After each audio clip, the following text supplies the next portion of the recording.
It's Friday, 23rd of June. It's the end of a slightly frustrating week for me.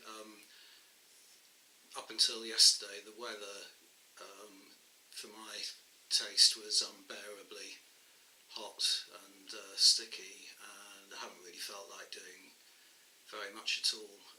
But today, I've got to get myself out of the house really, because I'm becoming a little bit stir crazy. So my normal excuse to go out would be to film ships going by, but there's really nothing much happening in the way of ship activity today. So what I thought I'd do is take myself on a little bit of a sort of quirky walk around various places in Plymouth that I've wanted for some time to get some footage of. Not in themselves places of particular interest, but I think the walk will be interesting just to link up various bits and pieces around town and just sort of film those spots, but also film things that come to my attention as I'm going round. So the first place I'm going to go is to Ford Park Cemetery, because I want to film the grave of a person who is related or connected to the Crimean War. He's a person called Peter Grillage, who was born in Russia, I believe in the port of Balaclava, and he was orphaned during the Crimean War. So he's of Russian birth, but he was saved by Florence Nightingale herself and brought back to England as a child of about 8 years old, and raised in Florence Nightingale's family, in her father's household down in Winchester in Hampshire, and he became a butler as he grew. He was a page boy at first, and then sort of manservant, and then he became a butler to various families. He married a woman called Temperance Hatcher, and they both moved down to the Plymouth area, serving a family who lived in Chadlewood House in Plymouth. And he passed away, I think, in 1909, if I'm correct. His wife died in 1936, I think, again, and they're both buried in Ford Park Cemetery in Plymouth. So I thought I'd just go and take some photographs of their graves, or grave, and after that, another kind of curious destination is that I read an article recently in the Plymouth Herald about some items called stink pipes, which don't sound particularly alluring, I know, but in the early Victorian period, when a lot of the sewage system was being put in Plymouth, it was before the days of the water closet and the U-bend, or whatever it's called, the water trap. So stink pipes were kind of used to allow gases to escape from the sewage system without coming back through the water closets and the lavatories. So some of them are quite tall. Basically the idea is that you have them quite tall so that all the odours and combustible gases and so on will escape at a level where the population wouldn't notice them. But there were quite a few of them still left in the streets of Plymouth in sort of plain sight, but nobody notices them, partly because they've been decorated or disguised. So there are three that I know of, that I've identified, that I can go and take some film of. I know it doesn't sound particularly attractive thing, but that's my taste really. So one of them is disguised as a chimney, as a tall sort of factory chimney, and it's nothing of the sort. It's actually a large pipe allowing these gases to escape from the underground sewage system. Another one is in the Barbican, and he looks just like a lamppost. And at one time, the lamp actually did burn the methane off of the sewage system underneath it. So it looks like a lamppost, but it's not. It's a sort of sewage gas lamppost, as it were. And there's another one that I recognised in Mutley Plain, which is just down the road from me, which is like a shopping kind of street, a row of shops on either side of a wide street. And there's this pipe with a little bit of decoration on it, just jutting up from the pavement near a bicycle stand. Looks completely innocuous.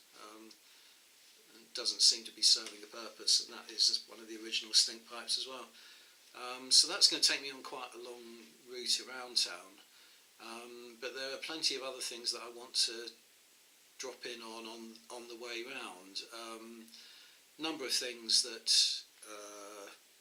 might be of interest to you or not, I don't know, but just what I'm hoping to be able to do is give a little bit of commentary as I'm going around, but I'm very self-conscious about talking in public, so I may or may not be able to give you a little bit of narration as I go around. But a couple of the other things I thought I might try and seek out. There may well be some film crew down in Devonport, next to the tower blocks in Devonport today, because following the tragedy of the Grenfell Tower, a lot of tower blocks in the country have been inspected, and so far 11 have been found to be clad in this dangerous combustible material, and 3 of the tower blocks are grouped together in Plymouth, in Devonport. So I thought I might go down there and just see if there's any media activity going on around it. It might just be interesting just to film that, just to set the walk in a context of a current event. There are other little bits and pieces in that area, that little memorials and things like that, blue plaques and so on, that some of which I've filmed in the past, some of which I haven't, so I thought I'd look those up as well.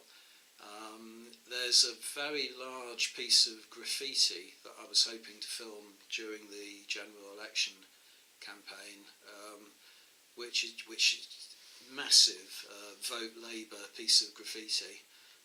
So I wanted to go and see if that was still there or whether it's been graffitied over, but that's in a kind of back street. The reason there's a lot of graffiti in the street is that it's a very kind of secluded little back lane in a not particularly salubrious part of town, so there's all kinds of dodgy goings on down this back lane, but I thought I'd be a bit adventurous and try and wander down that and not get myself into trouble, and take some film of that as well if I can, if I get the opportunity. And all in all, just see what the day has in store for me. So there might be narration on the film, there might not, but I hope you enjoy watching it. See you later.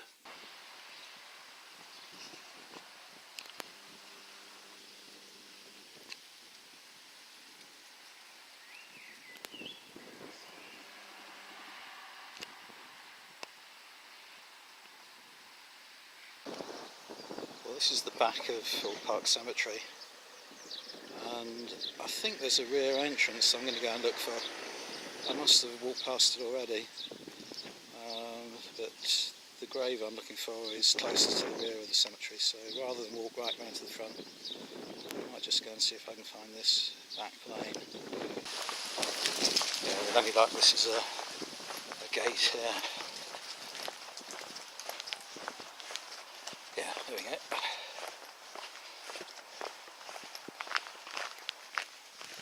So I only first came in this cemetery a few months ago, but I've often walked past it, and it's an absolute treasure trove of history and local interest as well as being quite a good wildlife reserve, because a lot of it is overgrown, slowly being tidied up, but it's a great place to see butterflies and insects and bats in the evening, that kind of thing. But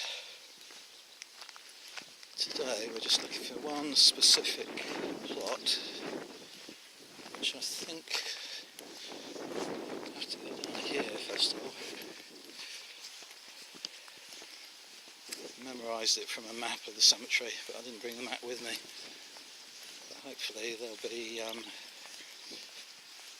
little markers to show the lettering for each, the codes for each specific area.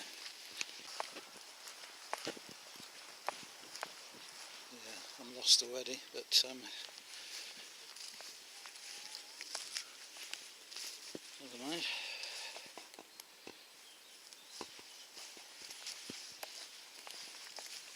Don't know whether these paths that have been cut into the grass are actually the paths that are marked on the map, but it's not configured how I imagined it in my mind's eye.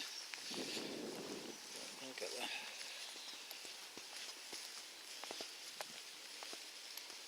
It's an absolutely huge cemetery. It was first established back in the 1840s, I think. I've got quite a few videos in the making that feature various people that are buried in the cemetery, but I want to do a little bit more research before I upload the videos, and also buy a microphone for my computer so that the sound quality is a bit better. There's a stoker on HMS Adventure who died in 1939, with some other members of his family who died more recently.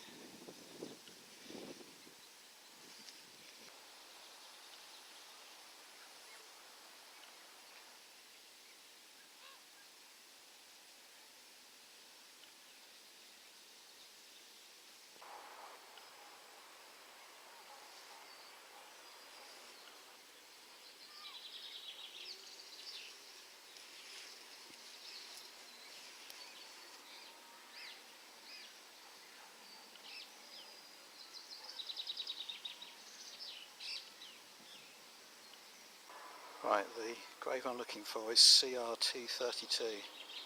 So I'm in CR now, so I think 232 is going to be in this side of the square.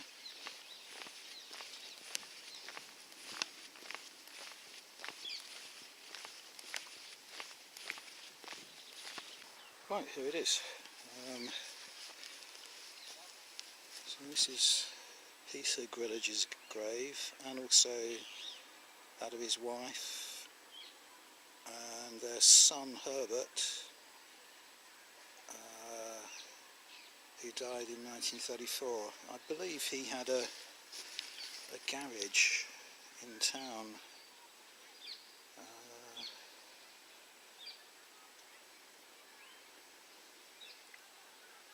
But nothing on it to describe Peter's story or his links to Florence Nightingale.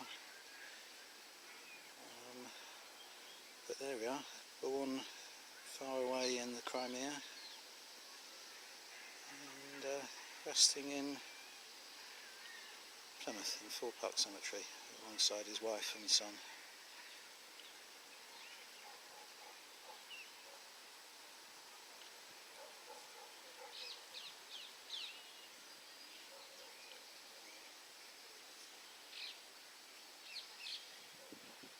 Okay, so making my way out of the cemetery by the front entrance now, and the next nearest objective is probably in a road called North Road West. So probably do a bit more filming when I get there. Just coming up to the main entrance of the cemetery. But in this area here are a lot of unmarked graves as well, and there's a whole group of Russians who were prisoners of war who died in Plymouth while they were incarcerated here, and they're in this section here. And I've been researching a little bit about them and the prison and their activities while they were kept here in Plymouth. So that should be in an upcoming video. Right, here we are in North Road West then. Just in the last month or so the council have changed their bin collection arrangements, and so far it's been a bit of a disaster. We're only collecting rubbish on alternate weeks now, and the bins are just becoming overflowing, especially in streets like this where there are lots of student flats and so on, so lots of people living in one house, and it's all becoming a little bit scruffy.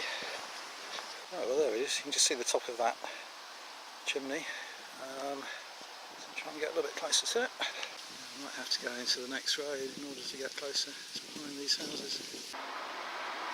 Right, there it is, in a suitably litter-strewn lane as a consequence of the council's decision.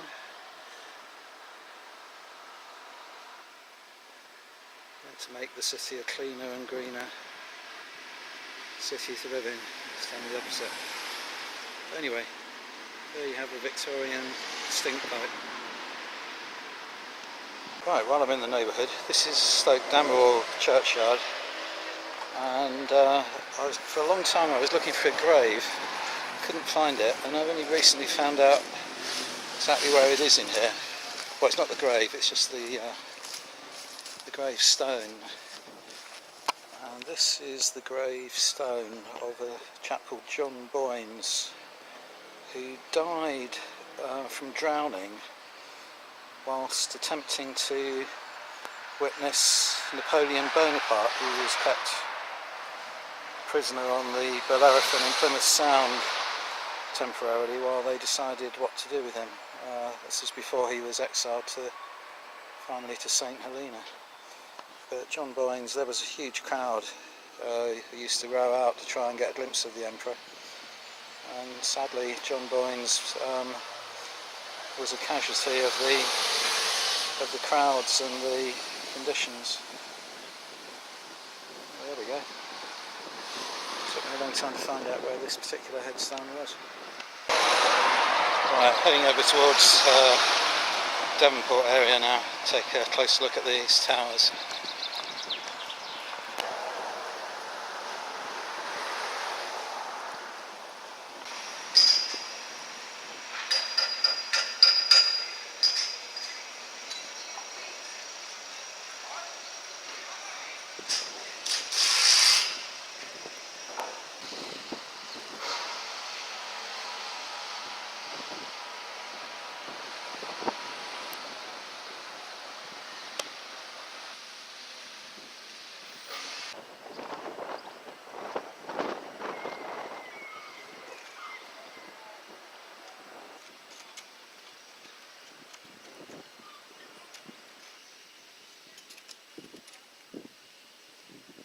Never actually been down here before, but approaching Mount Wise now, and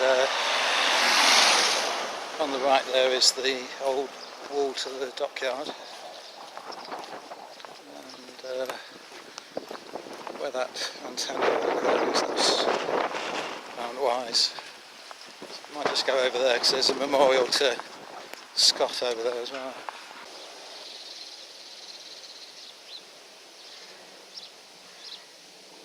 This is Musson Cove on the River Tamar. Over the river there, behind all that smoke, you can see Mount Edgecombe and the house. Looking out towards Plymouth Sound and the breakwater, and the Royal William Yard over there, the marina, the Kremlin Ferry's docked on the other side of the river there. And we'll just go and take a look up at the Scott Memorial, which is up there somewhere.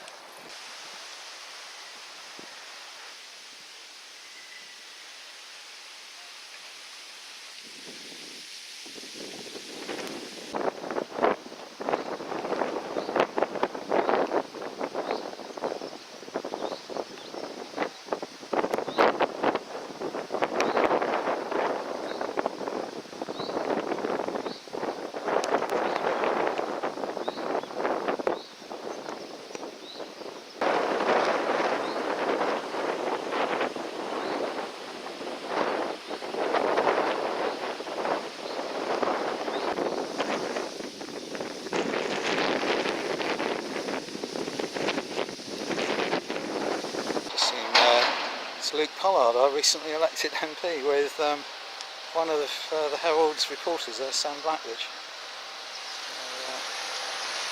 He must be doing a piece for TV. They looked like they were filming, so I didn't want to interrupt them. Just going past the Cumberland Centre, so I thought I'd take a quick shot of that. It used to contain a GP practice, which is one of 4 that's been closed down recently in Plymouth due to budgetary constraints and not being able to find takers for licences and so on. And there's another 3 under threat now. They're being closed in March next year, so that's 7 that we will have lost, plus others that have been merged, like my own, and I believe there's another 3 now that are threatened with closure. So lots of GP surgeries in Plymouth closing. So this is Stonehouse Creek, and down that way is Union Street, which is the big drinking and clubbing area. Well, you can see those orange barriers there. There was a really serious car crash there the other day, and a local notoriety was in a borrowed car, shall we say, with a woman, and crashed it really badly, and she's now in hospital with severe head injuries.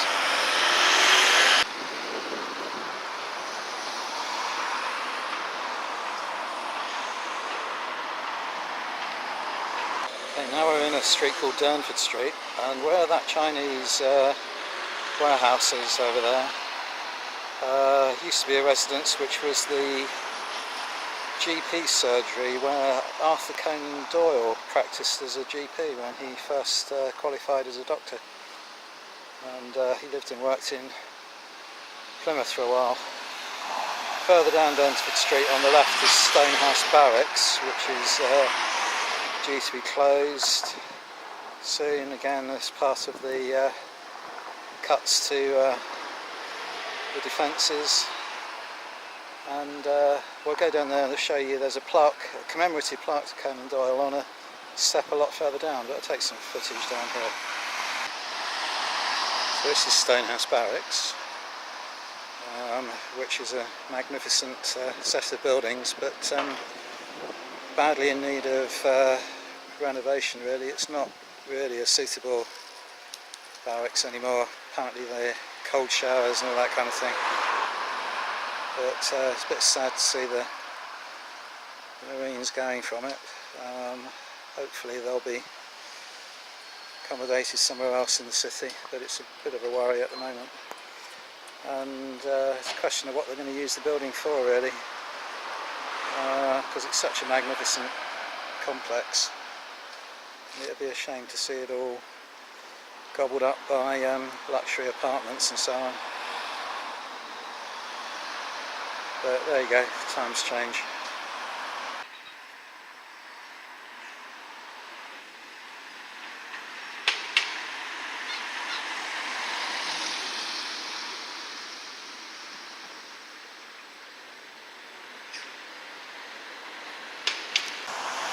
So for some reason the plaque to Conan Doyle is on one of the steps of these buildings here. Never quite understood why. There's a few quotes from Conan Doyle as well. But it's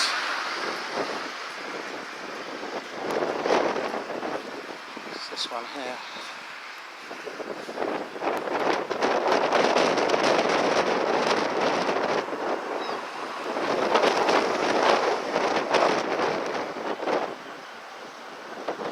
Might as well go down here while I'm in the area and give you the view at Firestone Bay, which is quite enjoyable.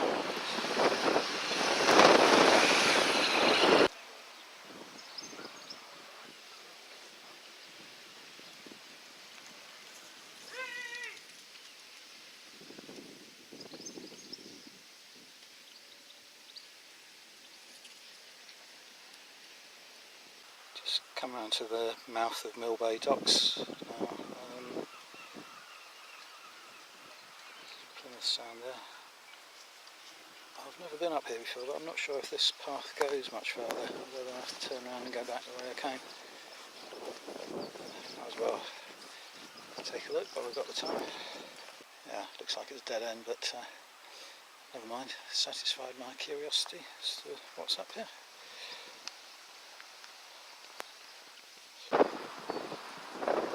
So we're around the other side of Mill Bay Docks now, and somewhere, I think it's over there, I've never been to it, but I'm going to go and try and find it, is a memorial to Shackleton, who left from here in 1914 on his expedition to try and cross the Antarctic, and it all went wrong because the ship got trapped in ice, but he made that sort of epic journey from Elephant Island to St Georgia to get help for his crew. And it all started here at Mill Bay Docks.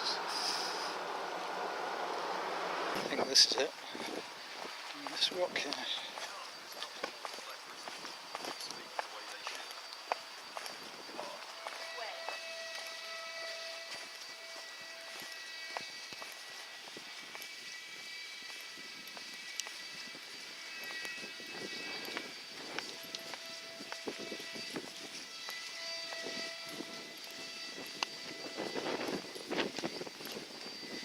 Yep, there it is.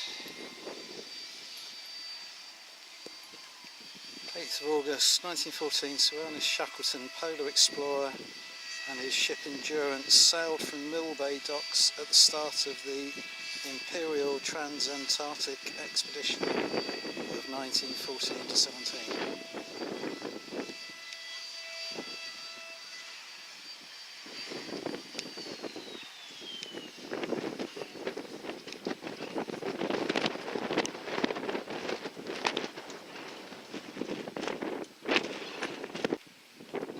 Next up, I'm going to go and try and find that graffiti, which is over there, I think, behind that red building, somewhere in that area anyway. Well, going out looking for the graffiti. I found the wall, but I think it's been painted over already. So next thing I thought I'd show you, which is quite close to here, up on this top of this bank here, there used to be a barracks, and it was sometimes used as a prison. And I'm particularly interested in it because it was used to house Crimean War prisoners of war, but American viewers might be interested in its use during the American War of Independence. I'll just show you a plaque on the gate here. It's the building's on, but the plaque is still there. There we go. On this site was Cold Mill, Mill Bay of Jowl. For over 1600, is that, or 1500? 1500 American sailors were held in captivity during our war for American independence, 1777 to 1783. The plaque was placed by the National Society Sons of the American Revolution in 1997. That's what you get for not paying your taxes. Just walking up Citadel Road now, heading towards Plymouth Hoe and then round to the Barbican. The next of these pipes is it's Armed Forces Day tomorrow, and they appear to be getting ready for it today. So Take a few pictures as I go past this.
Piece of stone from Longwood House where Napoleon died on St Helena.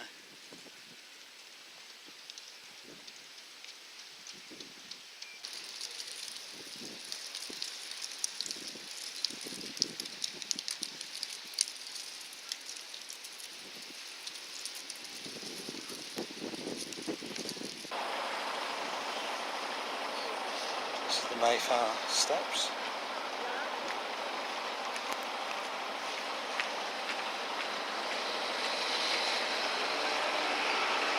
Plymouth prawn.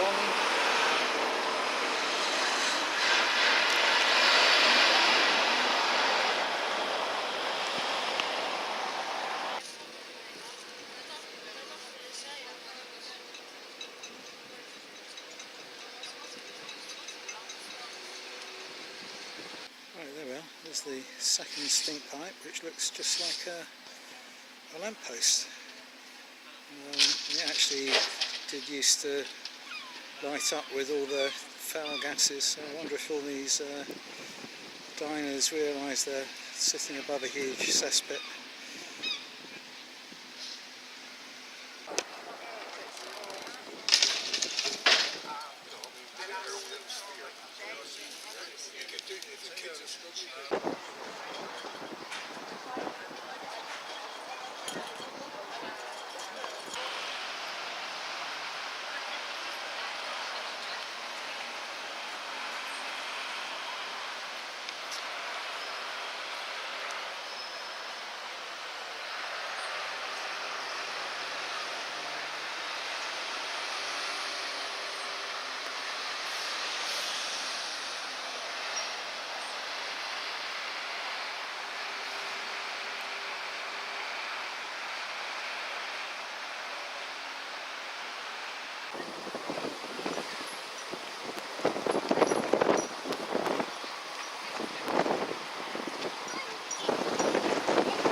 heading up North Hill now, and this leads on to Mutley Plain, where the third of the stink pipes is, and that'll probably be my last objective of the walk.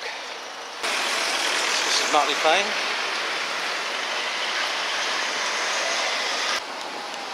And here's the other pipe.